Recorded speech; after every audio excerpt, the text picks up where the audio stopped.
Welcome back, ladies and gents. It is semi-final time here at the Hearthstone Grand Prix. DreamHack in Jönköping, Sweden. We have had 2.5 grueling days to narrow down a field of over 250 to just 4. And the first 2 of those 4 that we're going to be taking a look at here are Zumpp and Unid, who, for me, Admirable, Lorinda, it's a little cruel that these 2 players end up on the same side of the semi-final brackets. Because for me, they have been the 2 standout players of the tournament so far. They're also the 2 players who have been in the semi-finals of the last 2 DreamHack Summer and Winter. One in Winter was Unid, and then Zumpp was in Summer. So one of them is going to get one step further, one of them is going to fall at the same place again. It's a mark of consistency, though, Admirable, to make it back to semi-finals. And you have an extensive card game background, as I know, and it's something that perhaps the Hearthstone audience perhaps doesn't give enough credit to. People who repeat top 16s, top 8s, top 4s, they might not be winning tournaments, but they're showing consistency. Yeah, we do need to celebrate winners. There's no question about that. But the people who constantly make it to this top 10% portion, and sometimes even further than that, in this case, you're looking at greater than the top 5%. That is a difficult thing to do. And when you can do that multiple times, and you can do it consistently, that's really the thing to look at, because winning a single match and being out of the tournament, it sucks, but that's the way that these top 8s and these top 16s roll. But if you get here time and time again, my gosh, you're doing something right. It doesn't just happen off the cuff and happen all the time. Yeah, it's Unid's 3rd top 16. He made one back in the midst of time as well. So he's been around a long time. The midst of time, where Lorinda is from. Wow, yeah, I remember it well. Admiral, I want to come back to you again, because one of the big talking points of Zumpp's success and Finland's success, again, if you haven't been following us, Finland had 2 representatives make it to the top 16 and 1 just bubble out on 7 and 2 on tiebreakers, all of whom were practice partners bringing the same lineup for this tournament. Admirable, I think you share some of my views on Aggro Druid as a deck in terms of its power level coming into this. That lineup we're talking about includes Aggro Druid. What is its role in that lineup? Why is it performing so well? It really is like an interesting thing to look at, because coming into this, I just like discounted this deck. I'm like, oh, it's just not any good anymore. Like, this is a ladder deck. It doesn't really have the tools to get this done. But when you're looking at a lot of tournaments showing up where Zoo is a big impact, where Rogue is a big impact, and they're decks that you often expect to be together in lineups, Aggro Druid packs a mighty punch against those 2 decks. And so when you have 2 decks that it can be successful with, that's a really important tool to look at in what it can bring and how it can change your lineup overall. And it's been a standout performer, I think, amongst all the decks that were surprise factors in this tournament whatsoever. Yeah, I also feel that it's something we maybe overlooked. It's really good against all the tier 2 decks, and you've got to bring one of those. So it's always going to have a chance. You ban out one of the tier 1 decks, you've got to play against a tier 2, and it's good against all of them. So not only does it do a part in being okay as a 4th deck, it can actually, anyone who brings something a bit clever, a bit funky, it couldn't just go straight through that. Well, Unid does have some unique problems to solve here, because as we're talking about, he's not up against the conventional lineup, so we can take a look at what he is deciding to ban here. Zumpp has been a little bit more consistent throughout this tournament in what he has been targeting with his lineup. You see the picks and bans, and no surprise, Priest is banned out from Unid. That is what Team Finland and this lineup has been banning out throughout the entire tournament, but it is the Rogue that is going to go down from Zumpp. Admirable, first thoughts from you. What do you make of this? Well, there's 2 plot twists that come into this matchup, and it's Unid's decks. Yep. His mage is not the good mage that we've been seeing from most players. It is Tempo Mage instead. The Tempo Secret builds with Kirin Tor, counter spells, and Cabal Crystal Runner. His main top-end engine is going to be 2 copies of Bone Mare, 2 Firelands Portal, and then Burgly Bully, Archmage Antonidas. His Priest deck is Purify Priest. He is in the top 4 by turning Ancient Watchers into no text cards instead of can't attack text cards, and beating up his opponents with that. And Zumpp doesn't want any part of that, apparently. It's quite good versus his lineup, honestly, I think. But that is a weird deck to make it to this stage. Like, this is what we did back in the earliest days of Hearthstone, was try to silence our own Ancient Watchers. We used to use Ancient Watcher over Wild Growth. Yeah, and you can see the level of respect that Zumpp is giving it. I mentioned that this lineup has been banning out Priest consistently. That's because it's weak to Highlander Priest. But even here, they followed that through and said, yeah, you know what? I've taken a look at your deck list. I don't like the look of that Purify Priest one bit. And who can blame them? It is a very, very scary deck. But without much further ado, we have our first semi-final raid to get underway. Admirable and Lorinda will be here to talk you through. A place in the grand finals is at stake. Now, anyway, guys, here it comes.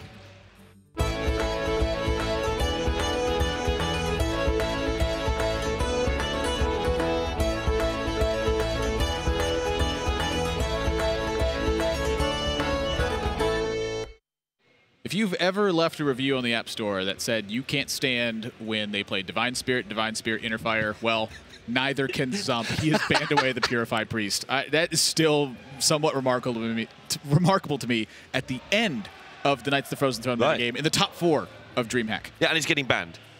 So he doesn't want to see it. He's silenced the Silence Priest. Maybe that's the only solution. I'm left somewhat silent. And that's even more incredible. I can't believe it. But yeah, Aggro Druid I think has been like one of the big talks this tournament. Let's go ahead and get in game number 1. Is that deck I think continues to surprise everybody. First matchup is Rogue versus the Priest from Zumpp. And he's got a pretty straightforward Highlander Priest. A whole copy of Holy Fire in here to help fight against the Cobalt Scalebanes that you often see appear out of the Rogue decks. Can't be Dragonfire Potioned, and you only got 1 death, so I think quite a vital card in the deck. Yeah, Uni's got a really interesting mulligan decision here. You can keep these big boys. You don't have to kill the Priest quickly. You have to get it in the middle game where you get these 5 and 6 drops, get those big chunky guys on the board. You'll draw some more little stuff. Your deck's full of it. You can keep the Cairn and the Kobold here if you see fit. I would tend to agree with that as well. I think Cairn is a fantastic card in this matchup. Something that may be pushing him away from that is the silence mechanics available in Zumpp's deck. There's a copy of Silence, and there's a copy of Mass Dispel, and there's also a Giant Wasp in here. But the Giant Wasp, to me, in Zumpp's deck, tells me that you really want to be getting the big boys online and having something that sticks around. So Cairn says, no, put me back in. Yeah, that's what happens when you kill Cairn. It just comes straight back to 4-5. Yeah, even when you mulligan him. Comes back as a Cairn even that way. Oh, dear. Yikes. Everybody's favorite pirate. Bad draw. Zumpp's hand is quite good in this matchup as well. Yeah, surprisingly good if you haven't played this matchup somehow. I don't know where you've been, but if you haven't, the ability to do these AoE effects, which is provided by Kazakus and the Dragonfire. Nice.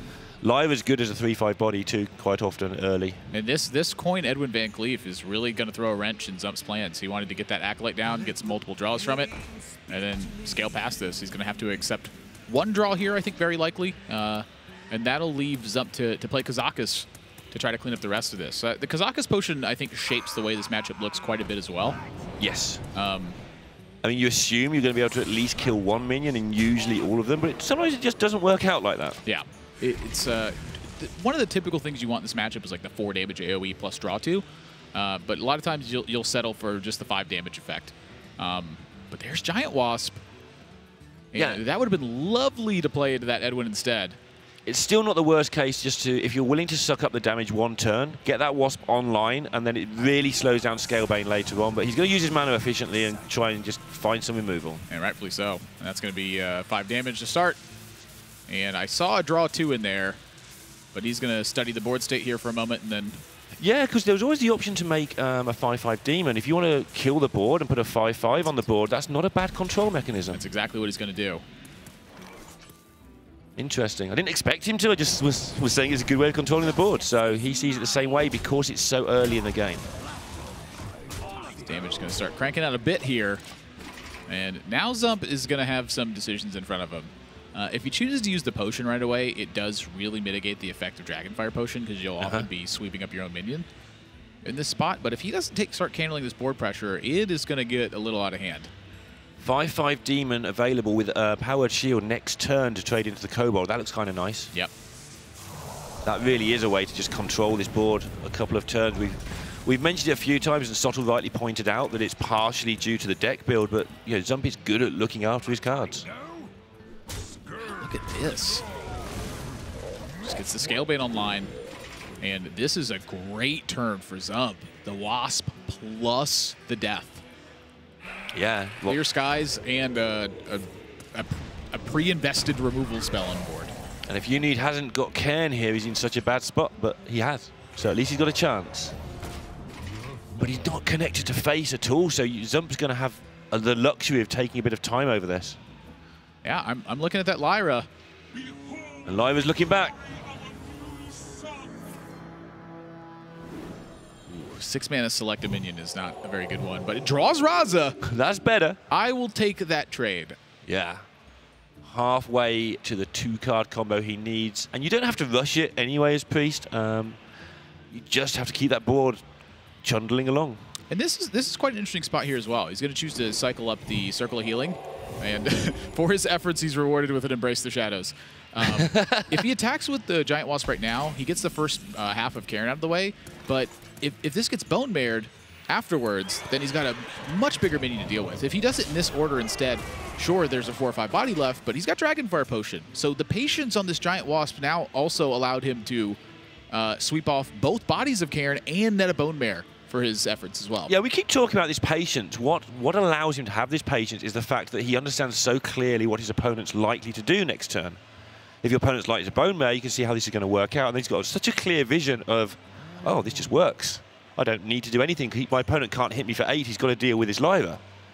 It's all simple when you word it like that, but if you're sat there doing it turn after turn after turn for 9 hours a day, sometimes it's not so simple. It's also just not simple when you have a lot of different options. Like right. He's had plenty of ways to go about this game.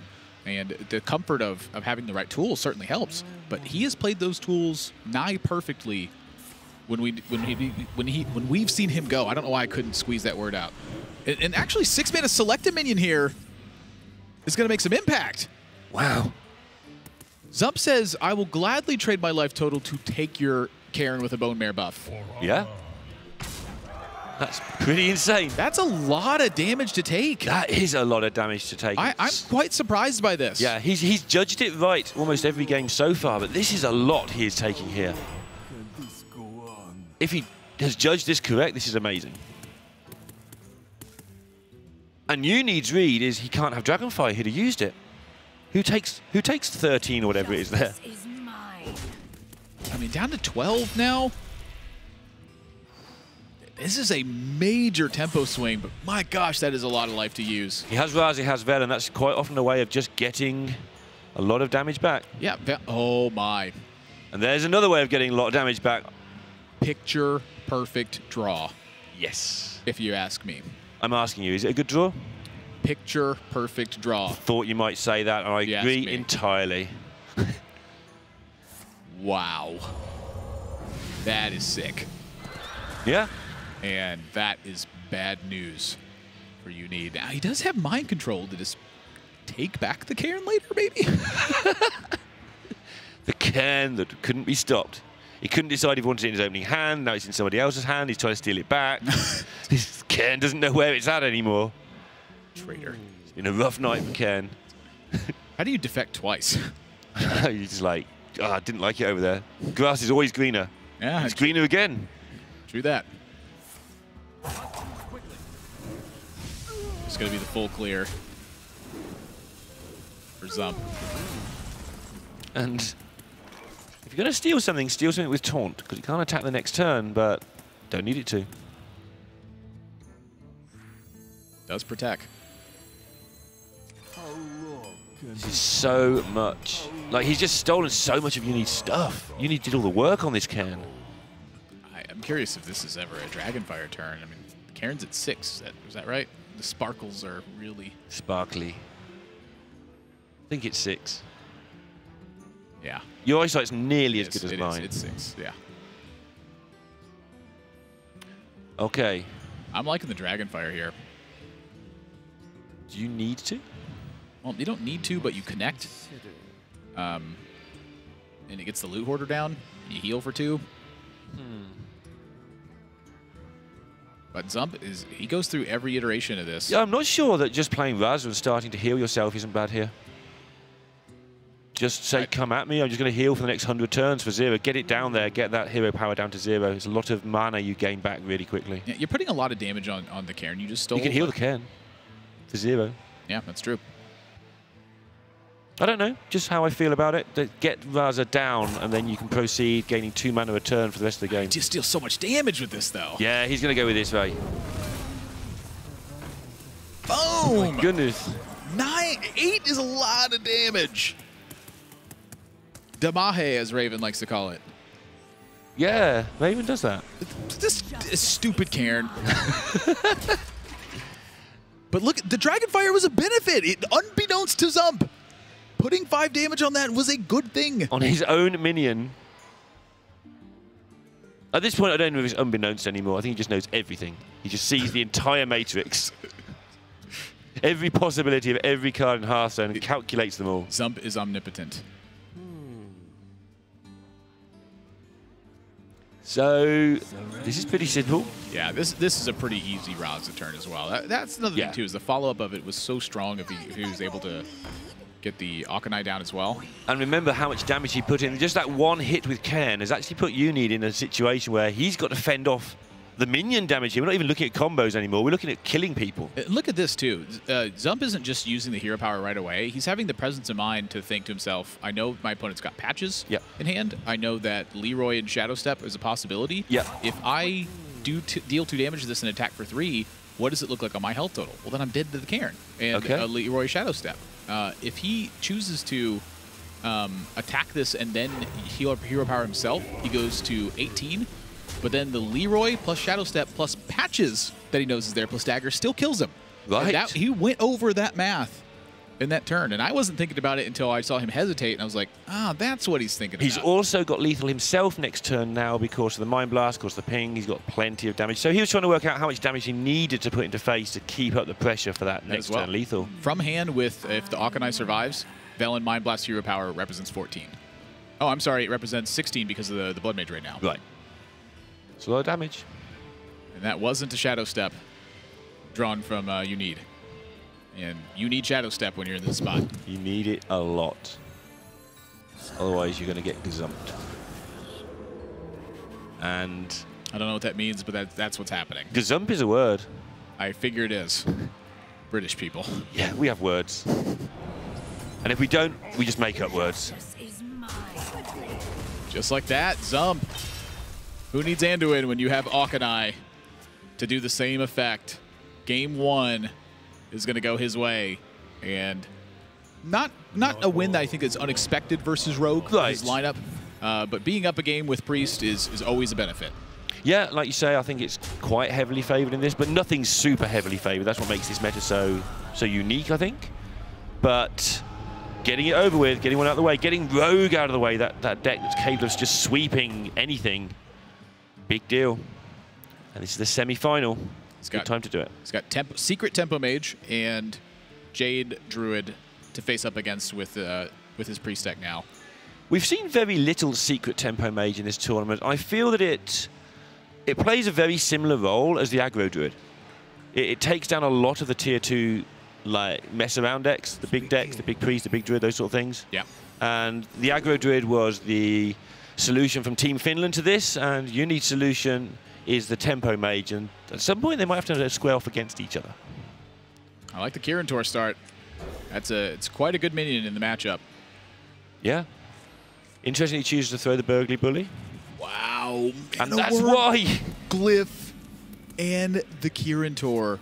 This is a great start for Unid. So you're going to draw a secret naturally in this deck a considerable amount of time. But when you don't, what that means is that the Primordial Glyph can fetch that secret some amount of time as well. So it's open lists. You lose like an effective amount of tempo at times, but... Yeah. It's open lists. Having a surprise secret is a big deal.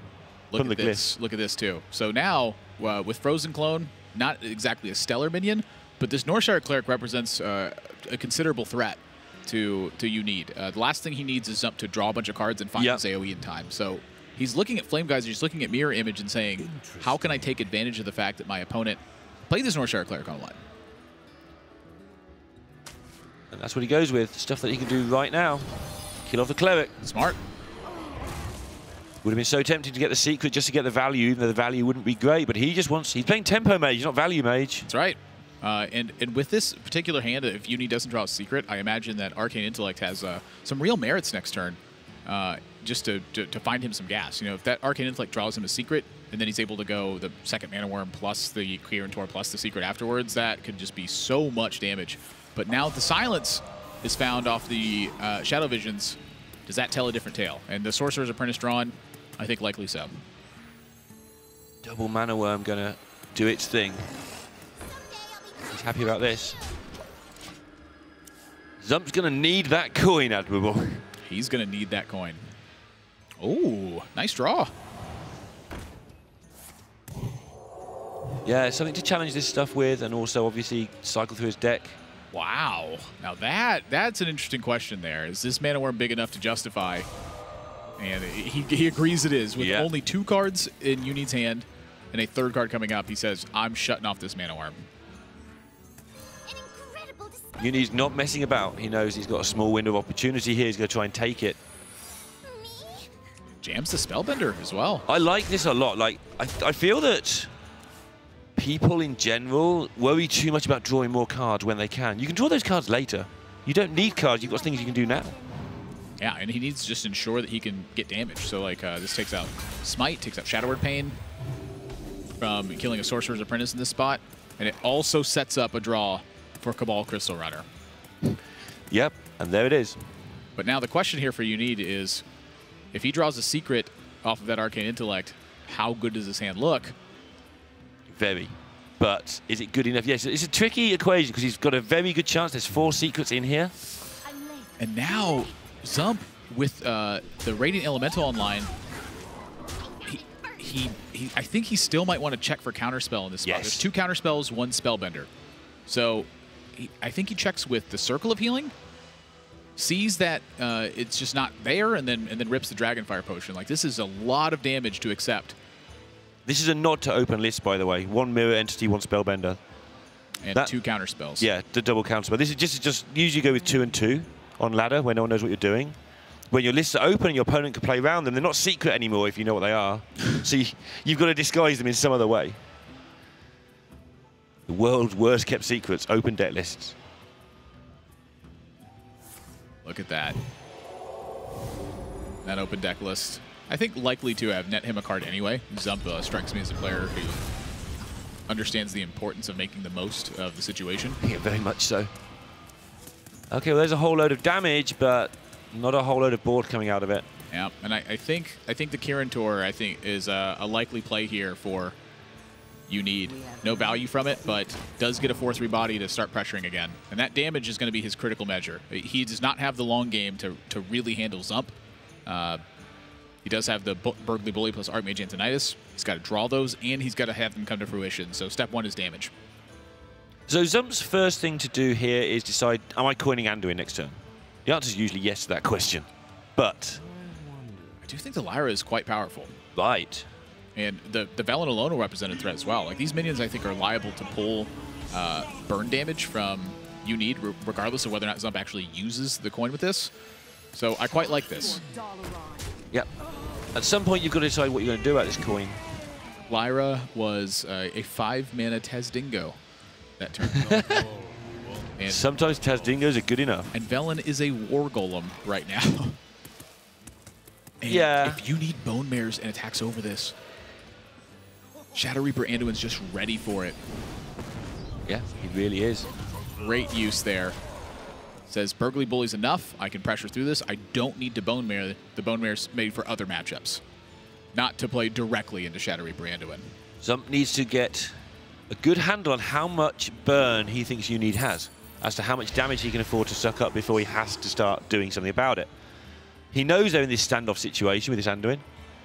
Unid knows, Zumpp knows, they're going to sit here and wait for this Bone Mare all day. So it's Unid's job to get Zumpp low enough as bully number 2. Bully.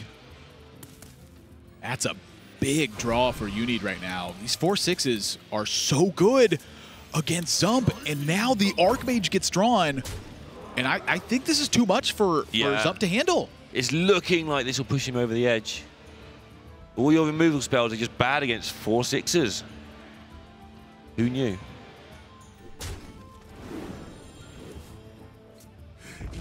Okay. Stonehill can buy him some very much needed life.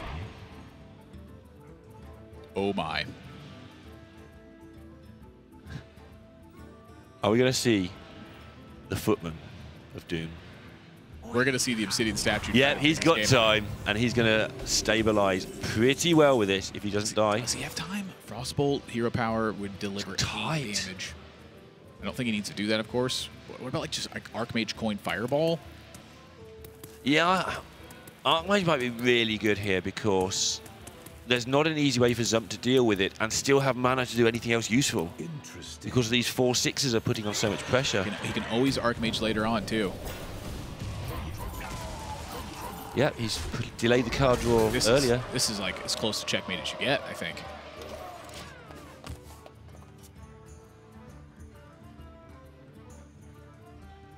Zumpp's just got to hope that this Anduin's enough. Yeah. It's okay, you're only playing a mage with loads of burn spells in. What could go wrong? That's he's down to this decision. That's all he's got left. Down to 9. And that looks like lethal to me. Looks like lethal to me as well. It's going to order it correctly just in case crazy things happen. There you have it. You need answers back. The pair of Burgly Bullies dealt massive damage in that game. Wow. And we're going to game 3. And the damage they dealt wasn't just the amount of attack they got in, it was also the fact that Zumpp had to mess around dealing with them, so it allowed the other minions to come down and do their damage and their work. And think about how important that Kirin mage play was on turn 6, just playing a 4-3. That forced Zumpp to use a Lyra to contest, and the Lyra got no value. It traded off a 4-3 and a hero power. Yeah. That's it. And Zumpp had coin in hand. He could have got that with a Lyra. He could have gone for some other stuff, but he needed that coin because he was so far behind on board to try and accelerate when he drew the cards he needed.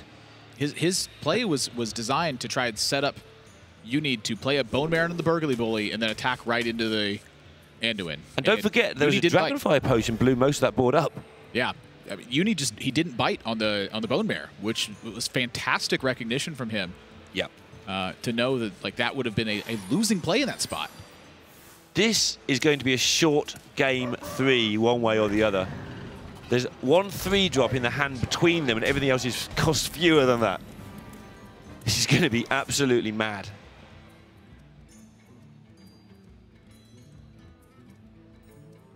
I think it's the Mana Worm. I really don't want a coin. Yeah, you don't want to just Mana Worm coin, but that looks so tempting. Mana Worm coin pass, that'd be like... Well, I was thinking the coin Reddit-worthy. I think it's wise to save the coin in this spot. Yeah. But this is the pushback.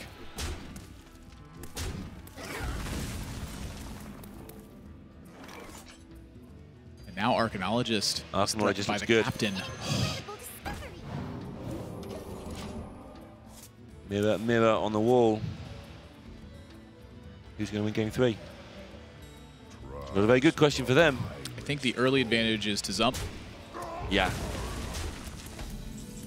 This is the match I wanted to see. This is the exact game I wanted to see, which is the 2 decks that have been brought to deal with other people's weird decks. And Mirror Entity is just not a strong performer in this matchup.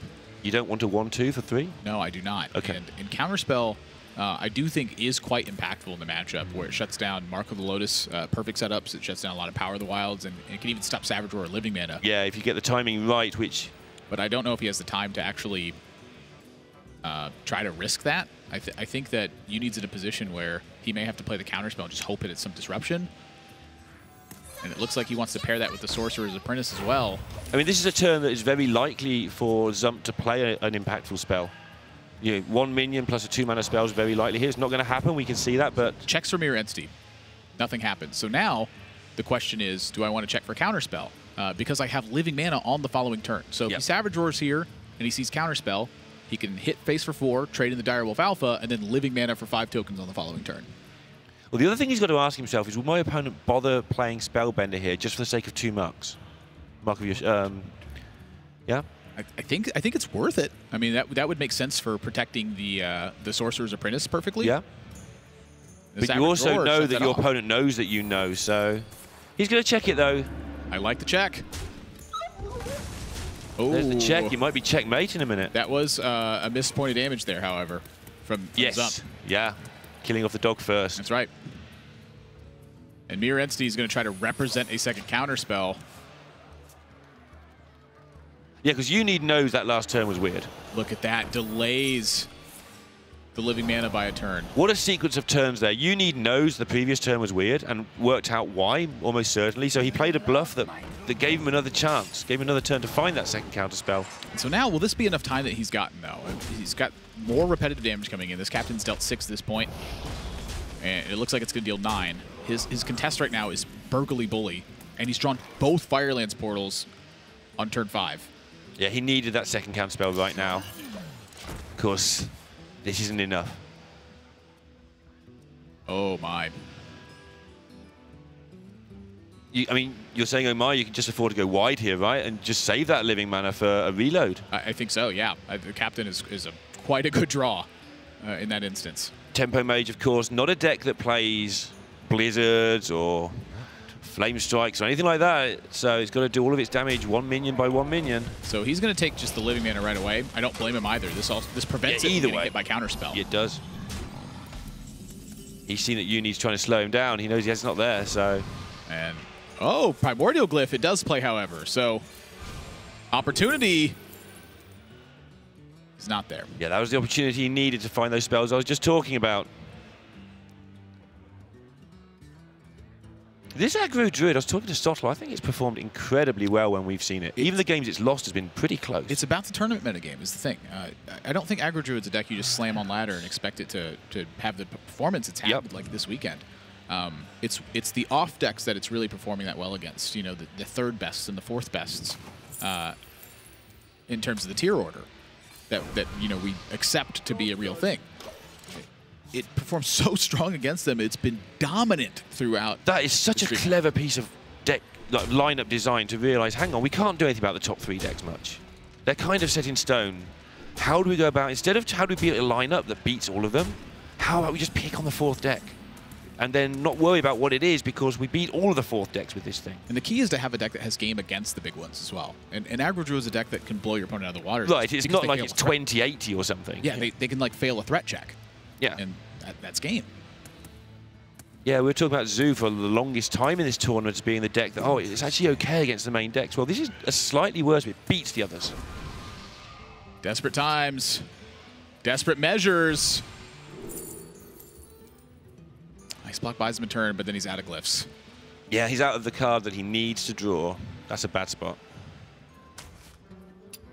And that's going to do it. Uni's going to drop game 3. He's up a 2-1 lead. And now Uni is down to his last deck. He's got Jade Druid for his final one. Ooh. But he does have a bit of a twist for this matchup. A lot of the Jade Druid decks have gone for the double mind control tech to try to fend off some aggro decks. They've seen him run Galaka Crawlers. He's got good old-fashioned Doomsayer. Okay. But remember that tech card we saw in game number 3 there, that Crazed Alchemist. Yep. Can throw that whole plan for a loop. Yeah, that Crazed Alchemist has so many uses in this deck. Well, 2 precise uses, but they're both very good. Killing Doomsayers and turning around Crypt Lords. In that game, it was good just to kill a Firefly. How hard here? I mean, you can see how hard, but how hard would you hunt here for Spreading Plague? Is it too slow, or is it just in time? I think that you require a lot of things in this matchup, and one of the important ones, I think, is the combination of Jade and Mana Ramp. And that's why Jade Blossom is such an important card in this deck. Is when you can do both simultaneously, you have a good matchup versus a lot of decks.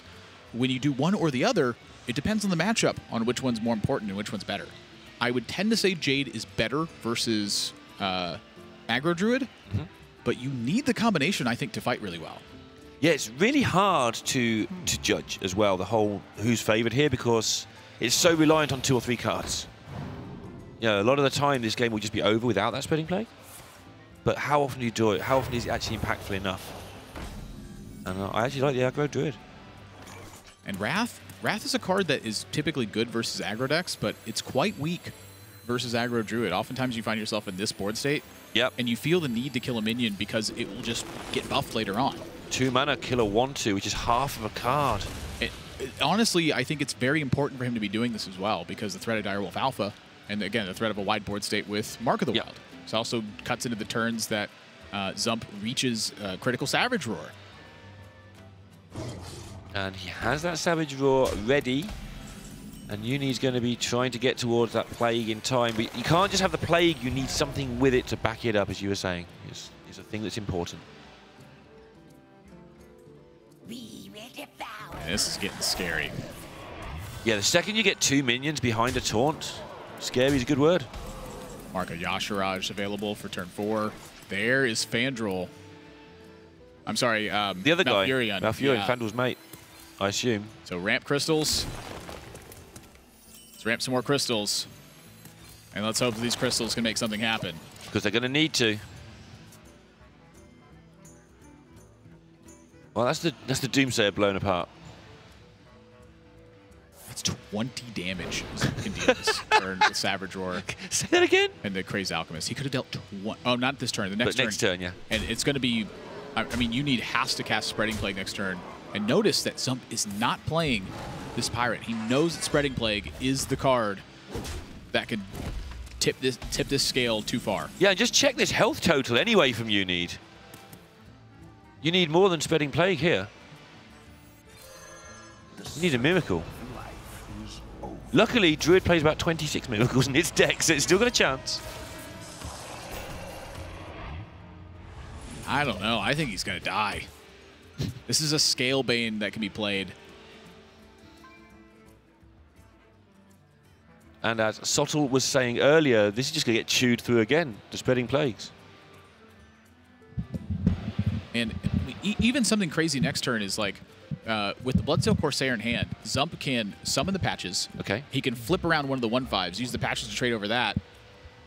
Like, he's just got so many options for how to tackle combat in this scenario. It's like the pressure's building because of the way that Zumpp has this board built, and the Cobalt Scalebane adding pressure to that turn after turn. Like, this is a card you have to kill in most situations.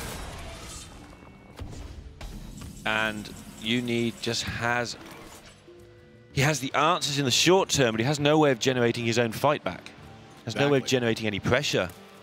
And without pressure, the aggro druid can just ignore whatever you're doing and keep hitting you. I mean, he's ramped super far, but I mean, even if he had Ultimate Infestation in this spot, would it have brought this game back?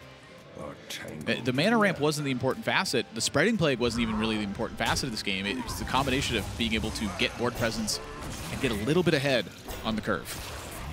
Yes.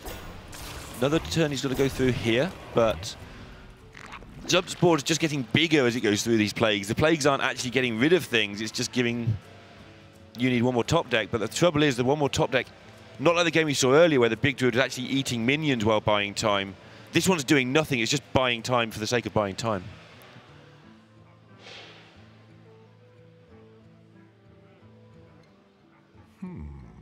It's an interesting turn. Yeah, this is where it becomes very difficult to play 100% perfect Hearthstone.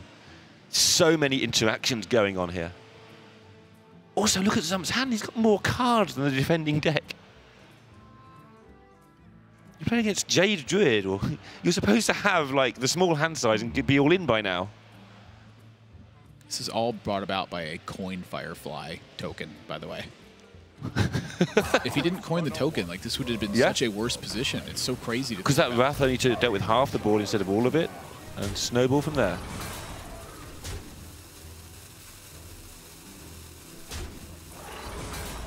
I think this was the wise way to clear this up as well. And full board time. Yeah, you think, what cards do I start the turn with, what cards do I end the turn with, and how does my board look? And all those things check as pretty good. Use 2 cards and this board is full of stuff.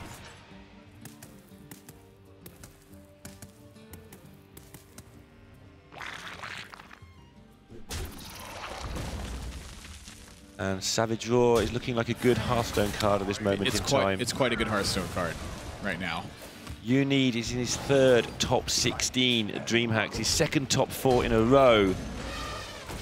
But he's still going to miss that elusive final by the look of things. So Crazed Alchemist flip, Savage Roar, trade, and that's 5, 10, 11, 12, 13, 14, 15, 16, 17, I count? You could stop now. He's already dead. He's dead. Zumpp puts together a very strong early combination. And that's going to knock You Need out of this game. Beautifully played from Zumpp. Even in that Priest play, just jamming down stuff and trying to bait You Need into the wrong play. Yeah, showing he's capable of mastering all different aspects of Hearthstone. He has looked like the strongest player through this tournament. Yeah, through this tournament. And Stottle, how do you feel about aggro druid? It's a good question. I pretty much do have to hold my L on this one. I was downplaying the deck quite a lot when I saw it on stream the first couple of times. I was calling questions as to how powerful this this Finnish collaborative lineup that they came up with was, but aggro druid just keeps answering the questions that are asked for it, and it does seem very powerful in this format, and that's the power of a ban. If you're just going to run that deck into Priest over and over and over again, you're going to have trouble. You're going to lose over and over and over again. There you go. But when you can just ban that deck out, it's plain sailing from there, apparently. It's a good deck. I have to admit, in this tournament, it is just a good deck. Admirable, well done. don't front. You may not have talked about it on camera as much, but I know you have no faith in Aggro Druid deep down. Look, I said it. This is not a deck you take on ladder jam and expect to win. Yeah. But in the right moment, that's when this deck survives. Look, a lot of the cards in Aggro Druid are bad.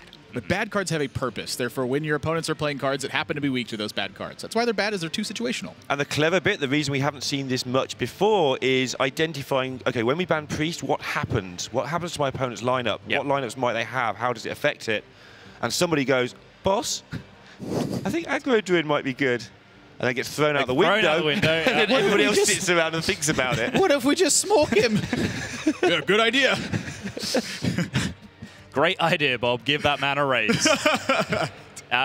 We'll move on to Zumpp in a second, but very quickly, let's just deal with Unid, because your heart has to go out for it. He's an incredibly consistent DreamHack performer at this point. I'm sure he'll be catapulting to his way to the top of the Lorinda stats very, very quickly, but 2 semi-final performances, another top 16 to back that up.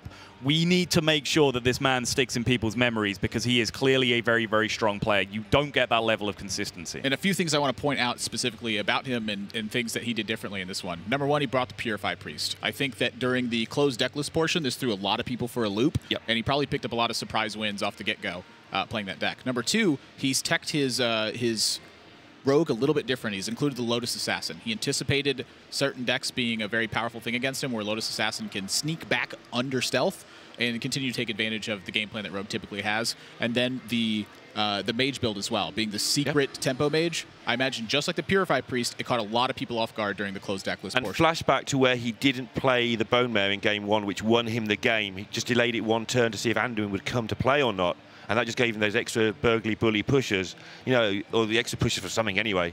He got paid out big on that turn, because he threw out an Arcane Intellect because he didn't want to play the Bone Mare turn, and then the AI drew the second burgly bully, and then it was like, okay, I'm in business right now. 2 4/6s against Priest, let's go. But yeah, Zumpp. I mean, how much more can we say, right? Every time he plays, it's remarkably solid. I think for the first time, a crack emerged. We actually spotted a mechanical error from Zumpp in that series. He's cracking up. He missed 2 damage. He missed a point of damage. What an idiot! There you go. It's refreshing. Hashtag Twitch chat. To see the man who is very robotic in demeanor as well as his play. He seems just so tidy, so machine-like in the way he approaches Hearthstone, is actually capable of making a mistake. But that one tiny error aside, he's playing so clean. He isn't a sentient robot. He is, in fact, a human being. Yeah. And the only other spot that I could see was even arguable was earlier in the tournament, he had a spot where he had a choice between using Twisting Nether and using Defile. Had he saved Defile, I think he might have won the game. But the Defile looked a lot better, by all means, when he chose to use it. So that's the only situation I think you can go back and really look at his play and go, was this correct? If I was a sentient robot, I'd deliberately miss a point of damage occasionally. Just to throw everyone off the set. Yeah, okay, he's not a sentient robot. Well, there is one semi-final wrapped up and dealt with. We have 2 more players vying for the opportunity to take on the seemingly unbeatable Zumpp at this point. One of the feel-good stories of the tournament, Swaggermeist will be taking on Vanek in the second semi-final. That is coming right up, so do not go anywhere, guys.